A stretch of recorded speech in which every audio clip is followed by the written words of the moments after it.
Hello friends, today we will start our chemistry in 11th class. You know very well you choose the science stream. So in this you have to take science subjects like physics, chemistry and biology, etc. So first of all, we discuss about the roots of science. Means roots of science. That means science will be the part of biology, physics and the chemistry. Friends, these three roots which gives the plan of science. So first of all, I tell you about the biology.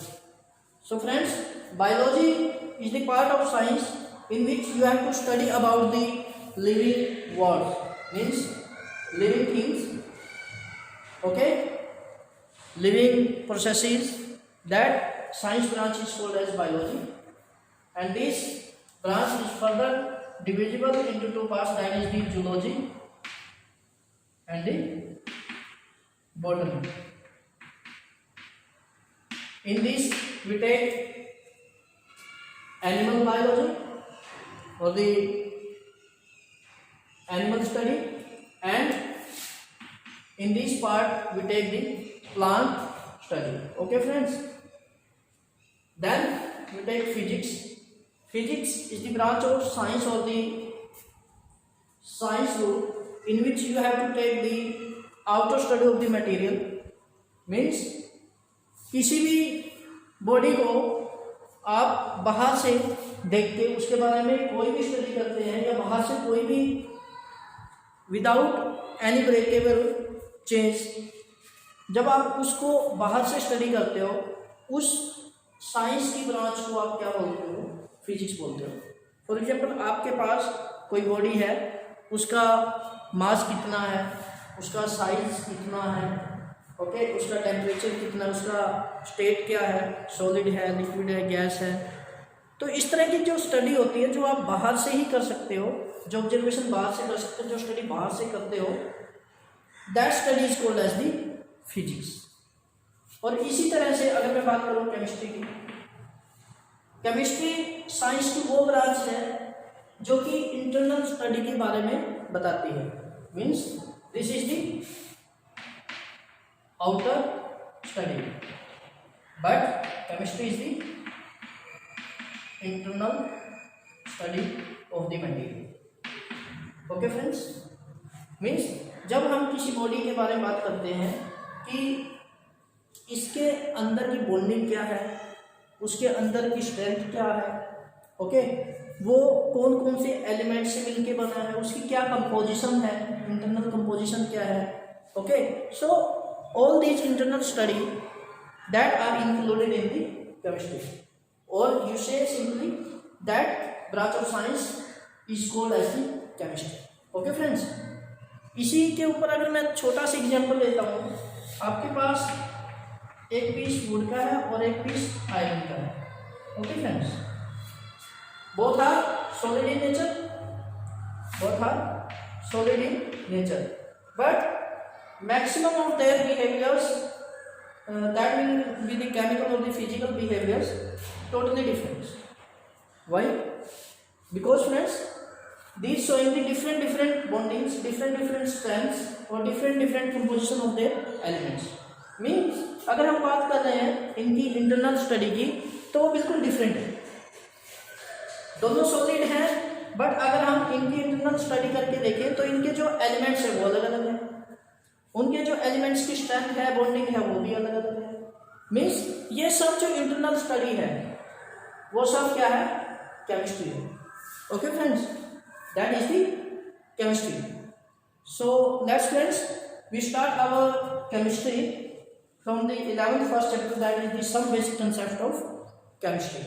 Okay friends, so these three roots for the science, that is the bio, physics and chemistry.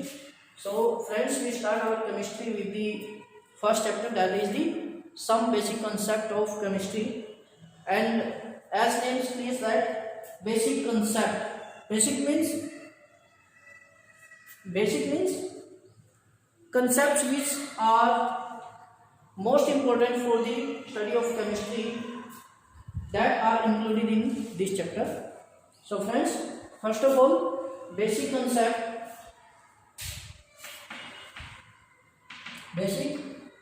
concepts of chemistry, in which first of all we take definition of the chemistry.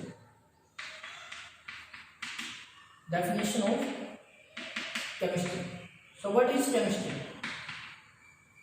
जैसे कि मैंने अभी बताया है, internal study of the material, that is called as the chemistry.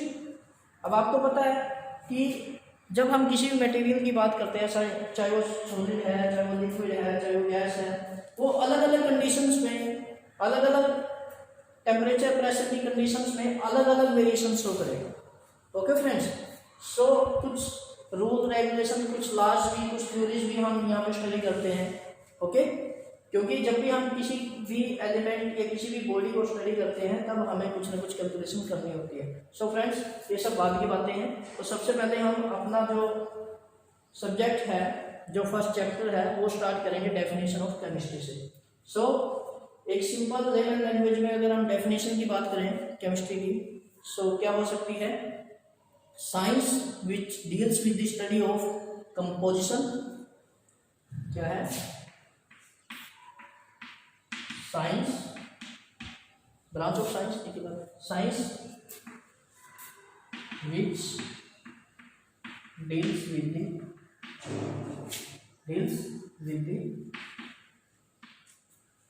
देखिए वही चीज आ रही है ना, science which deals with the study of composition, study of composition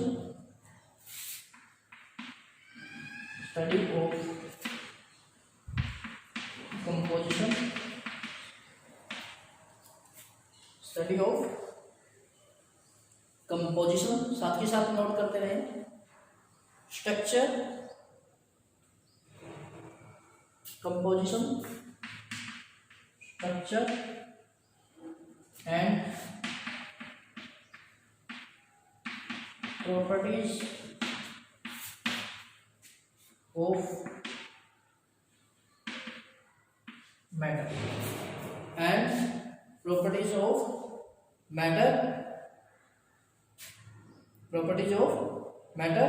and the changes and the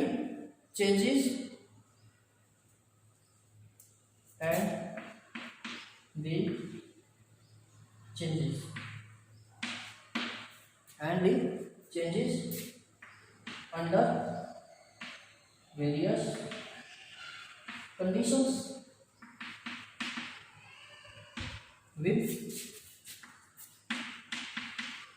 laws are called as chemistry. Okay friends, means definition क्या कहती है? Science deals with the study of composition. Composition means कोई भी material है वो किस किस element या किस किस कंपाउंड्स या फिर किस मटेरियल से वो बना है, उनका अमाउंट क्या है, उसके अंदर कंपोजिशन क्या है, ओके, उनकी स्ट्रक्चर क्या है, यानी कि अरेंजमेंट क्या है। किसी भी बॉडी के अंदर जिस एलिमेंट से या जिस भी सब पॉइंट से वो स्ट्रक्चर बनी है, ओके, उनका अरेंजमेंट क्या है, एंड देयर प्रॉपर्टीज, और उनकी प्रॉपर्टीज क्या क्या है, जिन एलिमेंट से वो बना है बॉडी, उनकी प्रॉपर्टीज क्या है, properties of matter and the changes under various conditions. और जब हम अलग अलग कंडीशंस अप्लाई करते हैं, चाहे वो टेम्परेचर की है, प्रेशर की है, या कोई भी कंडीशन अप्लाई करते हैं, तो उनके अंदर क्या क्या चेंज आते हैं, that is the changes under various conditions with laws. देखिए मैंने पहले ही बोला था कि केमिस्ट्री के अंदर कुछ फॉर्मूलेज, कुछ लॉज, थ्योरीज आती हैं to study the compositions and the properties of that material, that is called as chemistry. मुझे हम क्या बोलते हैं? केमिस्ट्री बोलते हैं। ओके फ्रेंड्स, क्लियर है डेफिनेशन? उसके बाद हम बात करेंगे इम्पोर्टेंस ऑफ केमिस्ट्री। जो हमारा नेक्स्ट टॉपिक है सिलेबस के according, that is the importance of chemistry.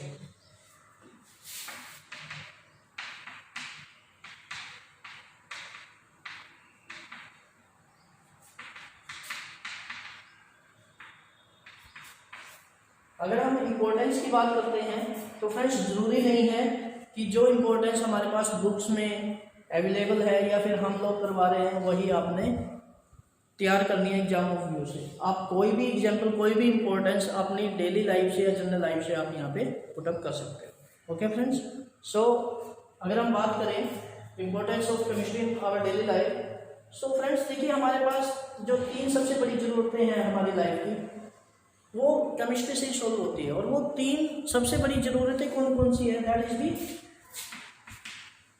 Food, cloth and cell. देखिए फ्रेंड्स, अगर हम बात करें रोटी, कपड़ा और मकान, ये तीनों ज़रूरतें हमारे लिए ज़िंदगी की सबसे बड़ी ज़रूरतें हैं। जीने के लिए हमें ये तीनों चीज़ें चाहिए होती हैं।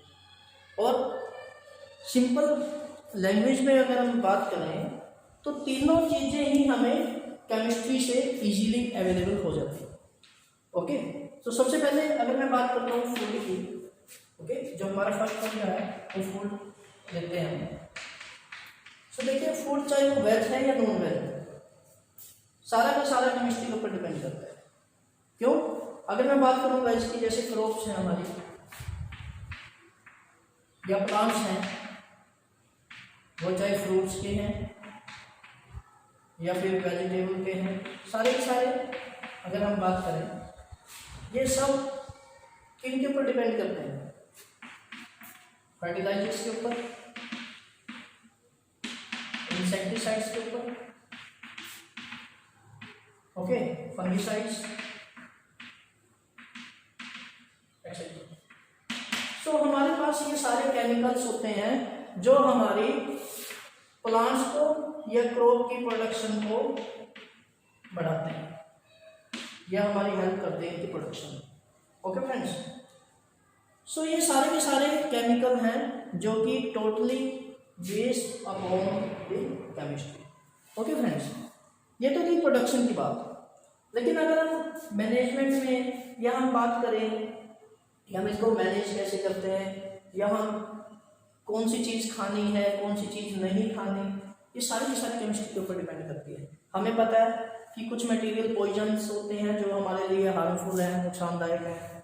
सो ये सब हमारे पास नॉलेज कहाँ से आई है? सारे के सारे केमिकल्स की नॉलेज कहाँ से आई है?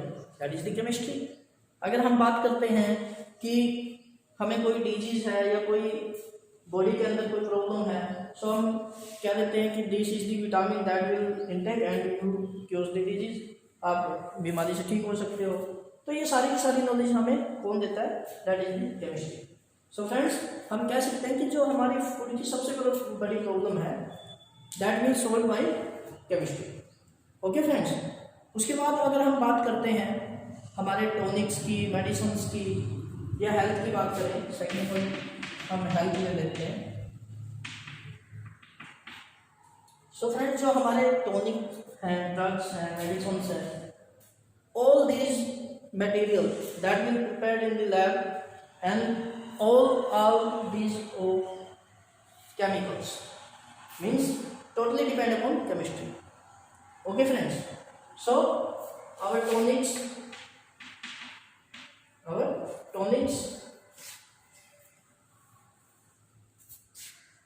या medicines या फिर drugs etc. All these chemicals totally depend upon chemistry. So chemistry also gives us help. Okay friends, after this we take clothes, different types of clothes that will depend upon chemistry, because we know we take natural simple silk or the cotton threads, okay, but with these natural material we give the chemical reactions or the chemical changes in the lab that will gives us different types of clothes.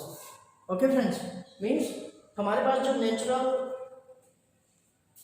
रेशे होते हैं, चाहे वो silkie है चाहे वो cotton है, उनके अंदर हम क्या करते हैं, डिफरेंट तरह की केमिकल रिएक्शंस करते हैं, केमिकल एडिशंस करते हैं लेबोरेटरीज के अंदर या फैक्ट्रीज के अंदर. सो हमारे पास डिफरेंट टाइप के क्या हैं, क्लॉथ्स तैयार हो जाते हैं.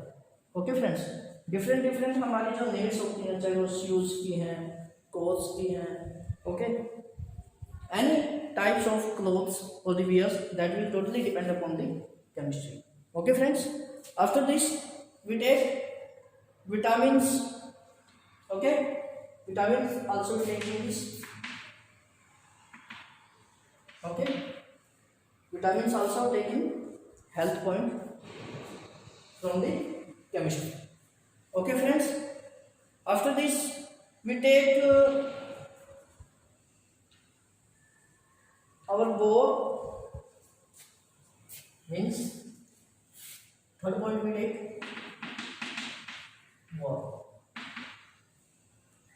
फ्रेंड्स. हमारी जो आज के टाइम की जो वॉर है वो भी टोटली केमिस्ट्री के ऊपर ही डिपेंड करती है, क्योंकि हमारे पास जो वॉर्स के अंदर यूज होती है न्यूक्लियर केमिस्ट्री,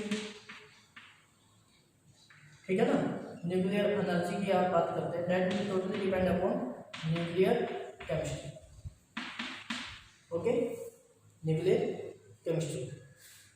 और भी कई सारे हमारे पास हाइड्रोजन बॉम्ब वगैरह हैं या कई तरह के जो वेपन्स है, एक्सप्लोजिव्स है, that will depend upon the chemistry. That is the chemical energy which are used today in wars. Okay friends, after this we take industries. In industries maximum use chemistry और the chemicals. Okay friends, means we use chemicals for the production of different types of materials. Okay friends, after this we say that our luxury life or our needs that will totally depend upon the chemistry, and these our needs will be solved easily by chemistry. Okay friends, so these all are included in our importance of chemistry. Friends, जरूरी नहीं है यही importance ही आपने लिखनी है, आप अपनी तरफ से, मैं पहले भी कह चुका हूँ, अपनी तरफ से भी कोई भी इम्पोर्टेंस ऐड कर सकते हैं. ओके फ्रेंड्स, उसके बाद हम टोटली समराइजेशन में ये कह सकते हैं कि chemistry is the backbone of our needs. Means हमारी जो नीड्स है उसका सिर्फ एक ही स्रोत है मेनली, जो कि क्या है, chemistry. Okay friends, so now we take our next topic, that is the matter. Okay friends, so our chemistry starts from matter. What is matter? Generally हम बातों में क्या देते हैं, what is matter? Matter, anything that occupies space, having a meaning, having a sense, that is called as matter. Otherwise nothing. Friends, matter is the substance or the material or the thing which exists, means that felt by us through our five senses. Anything that exists in the universe, that is called as the matter, otherwise nothing.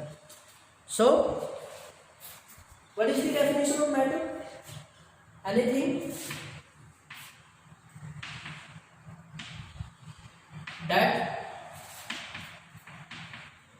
occupies space,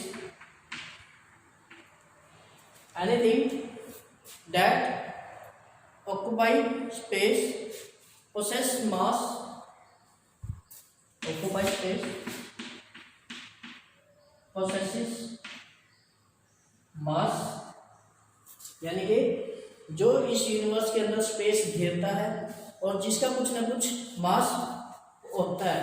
okay, and which can be felt by us through our senses. Okay, anything that occupies space, possess mass and and felt by us through our senses. Okay, that is called as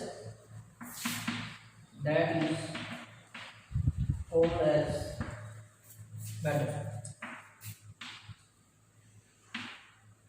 Okay, for example, air, volume, light, action. Means definition से हम क्या समझते हैं friends, यानी कि कोई भी चीज जिसका कुछ ना कुछ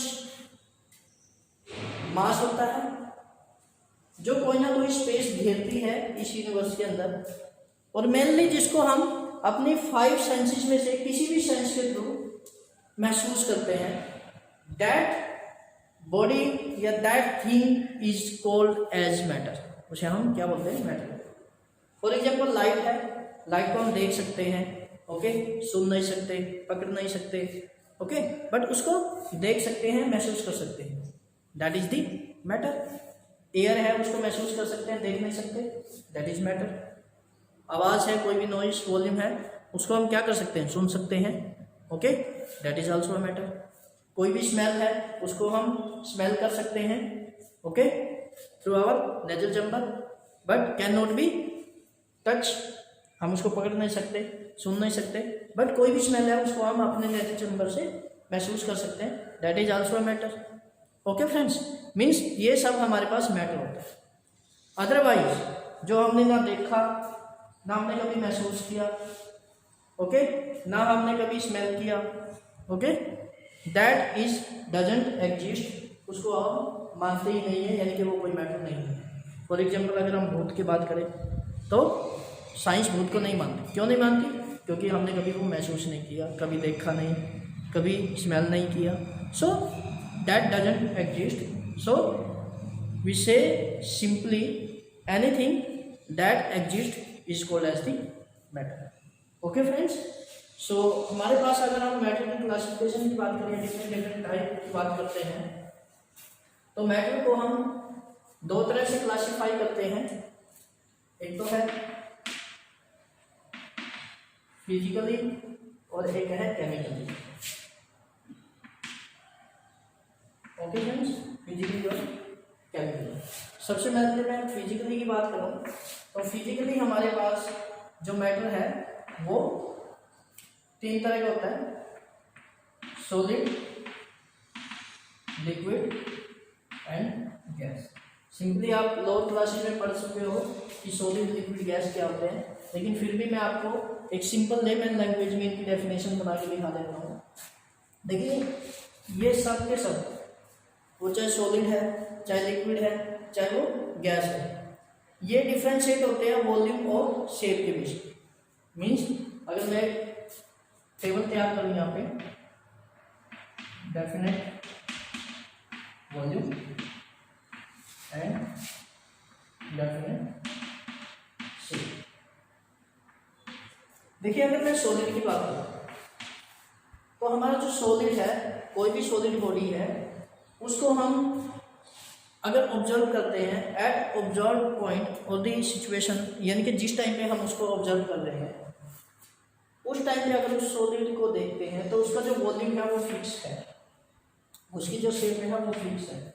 यानी कि अगर मैं इस बोर्ड की बात करूँ या इस दीवार की बात करूँ, चाहे वो सर्दी है या गर्मी है, ओके, कैसा भी टेम्परेचर है, उसके अंदर इसकी एक फिक्स वॉल्यूम है और फिक्स शेप है, कोई चेंज नहीं होगी। चेंज कब होगी? जब इसको हम तोड़ देंगे। यानी कि जब तक इसको नहीं तोड़ेंगे तब तक इसमें कोई चेंज नहीं आ सकता, इसका शेप और वॉल्यूम दोनों फिक्स है, ओके। उसके बाद अगर हम लिक्विड की बात करते हैं, लिक्विड का जो वॉल्यूम है वो डेफिनेट है, फिक्स है, बट जो शेप है वो डेफिनेट या फिक्स नहीं है, because is take up shape of vessel, because it take up shape of vessel. यानी कि जैसी वेसल की शेप होगी वैसे ही ये अपनी शेप को बना लेगा। फॉर एग्जांपल अगर मैं वाटर की बात करूँ, वाटर को हम अगर एक बीकर में लेते हैं तो उसकी बीकर जैसी शेप हो जाती है, लेकिन अगर एक पिपेट में लेते हैं तो पिपेट जैसी शेप हो जाती है, क्योंकि जैसा वेसल होता है वैसे ही वो अपने आप को वॉल्यूम में शेप में बना देता है। ओके, उसके बाद अगर मैं बात करता हूँ गैस, सो गैस का ना तो डेफिनेट वॉल्यूम है और ना ही डेफिनेट शेप है। ओके, क्यों? It fills the whole vessels, क्योंकि ये पूरे के पूरे वेसल को भर देता है। It fills the whole vessel, यानी कि अगर हमारे पास कोई गैस सिलेंडर में है, उसको बंद रूम के अंदर हम सिलेंडर को खोल देते हैं तो वो गैस क्या है पूरे रूम में फैल जाती है, और उसके बाद उस रूम को अगर हम बड़े होल में खोल देते हैं तो वो पूरे होल में फैल जाती है। इट मीन्स क्या है कि जो गैस है वो क्या है, जैसा भी हम वेसल देंगे उस पूरे को फिलअप कर देंगे, यानी कि उसका ना तो वॉल्यूम फिक्स रहा ना ही उसकी शेप फिक्स रही। तो इसी के बेस पे हम इन तीनों की डेफिनेशन बनाते हैं, सॉलिड और लिक्विड और गैस। सो डेफिनेशन क्या हो सकती है, इसको आप ध्यान में रखें, थोड़ा सा नोट कर लिया होगा आपने। इसी के बेस पे हम डेफिनेशन बनाएंगे। सबसे पहले हम बात करते हैं सॉलिड की। Okay, solid. सो सॉलिड से आप क्या समझते हो? डेफिनेशन एक ही है, matter having definite shape and definite volume is called as matter. Sorry, is called as solid. For example, beaker, bowl, etc. कुछ भी लिख सकते हो आप। ओके, देखिए जो मैंने टेबल बनाई थी उसी के बेस पे ही मैंने डेफिनेशन बनाई है, matter having definite shape and definite volume, यानी कि वो मैटर जिसकी शेप और वॉल्यूम दोनों ही डेफिनेट हो, फिक्स हो, उसे हम सॉलिड बोलते हैं। फॉर एग्जांपल जो मर्जी आप सॉलिड का दे सकते हैं। Okay, and next is liquid.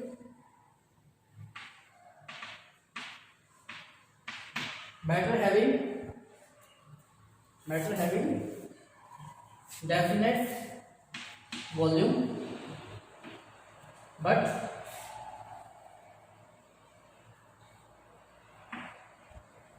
not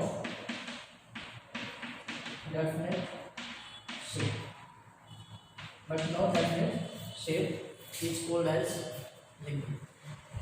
Is called as liquid. For example, water, H2SO4, sulfuric acid, etc. Okay. यानी कि मैटर हैविंग डेफिनेट वॉल्यूम। देखिए आप अगर 1 लीटर पानी लेते हो तो वो 1 लीटर ही रहेगा, चाहे उसको बीकर में डालें या किसी जग में डालें या किसी बाल्टी में डालें, मीन्स वो 1 लीटर ही रहेगा। सो यहाँ पे क्या बात होती है कि इसका जो वॉल्यूम है वो फिक्स रहेगा, डेफिनेट रहेगा जो आपने लिया है, बट इसका जो शेप है that will not be fix और द डेफिनेट। ओके, मीन्स यहाँ पे उसका जो शेप है वो फिक्स नहीं है। Okay, that is called as liquid. Okay, उसके बाद हम बात करते हैं गैस की, that is the gas. Matter having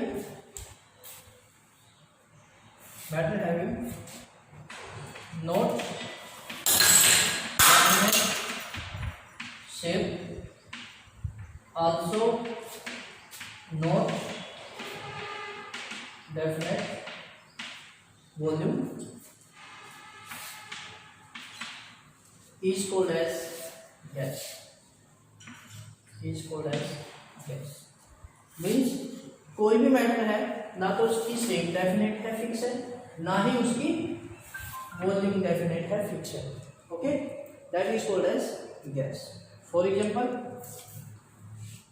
oxygen, hydrogen etcetera, कुछ भी गैस है, एयर भी बोल सकते हो। That are the examples of gases.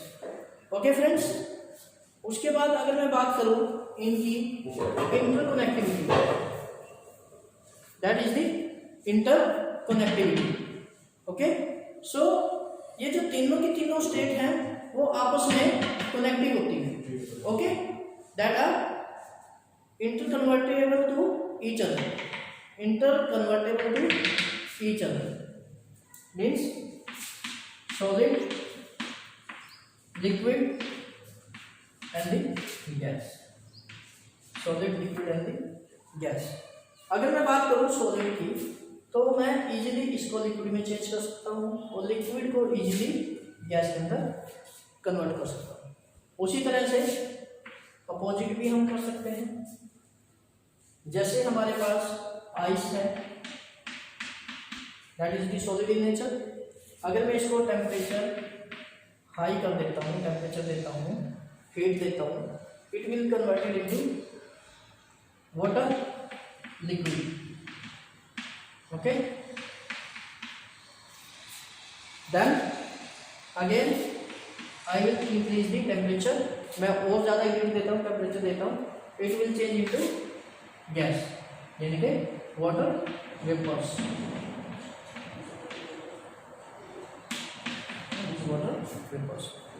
Okay friends, यानी कि मैंने आइस को टेम्परेचर दिया वो लिक्विड में चेंज हो गया और लिक्विड को टेम्परेचर दिया तो वो वेपर्स में चेंज हो गया। लेकिन अपोजिट हम क्या करते हैं, अगर मैंने टेम्परेचर को डाउन कर दिया तो ये जो वेपर्स है, वाटर वेपर्स है, ये कंडेंस होके लिक्विड में चेंज हो जाएंगे। और ज़्यादा टेम्परेचर डाउन करूंगा तो क्या होगा, ये जो लिक्विड है that will again condense and gives the formation of ice और the solid state of the water. Okay, so we say easily that all these states are interconvertible within various conditions. Means अगर हम solid liquid gas की बात करें तो सारी की सारी तीनों की तीनों स्टेटें जो हैं हम कंडीशंस के अकॉर्डिंग एक दूसरे में कन्वर्ट कर सकते हैं, चेंज कर सकते हैं। ओके फ्रेंड्स, उसके बाद एक छोटा सा टॉपिक है जो गैस से रिलेटेड है, that is the gas and the vapours. देखिए यहाँ पे एक छोटी सी चीज़ आई है जो कई बार स्टूडेंट कंफ्यूज हो जाते हैं, गैस एंड द वेपर्स क्या है, वेपर्स गैस। देखिए है तो दोनों मिलते जुलते वर्ड्स बट डिफरेंस है। क्या है, vapours, vapours represents a gaseous state of a substance which is liquid at room temperature. Okay, means vapors क्या है, it represents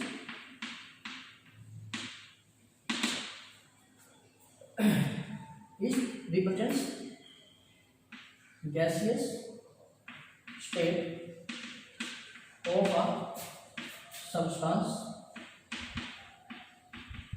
that is liquid at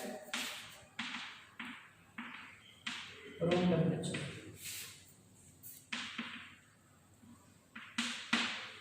यानी कि फ्रेंड्स वेपर्स क्या होते हैं, वेपर्स रिप्रेजेंट करते हैं गैसियस स्टेट को, किसी भी सब्सटेंस की गैसियस स्टेट को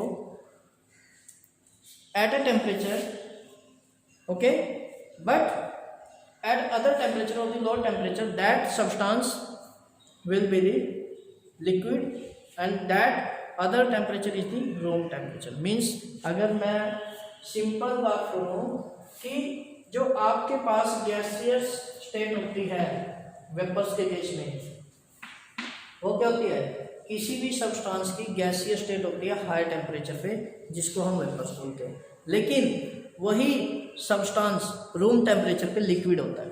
ओके, जैसे जनरली हम वाटर को लाते हैं, वाटर क्या है, रूम टेम्परेचर पे लिक्विड होता है।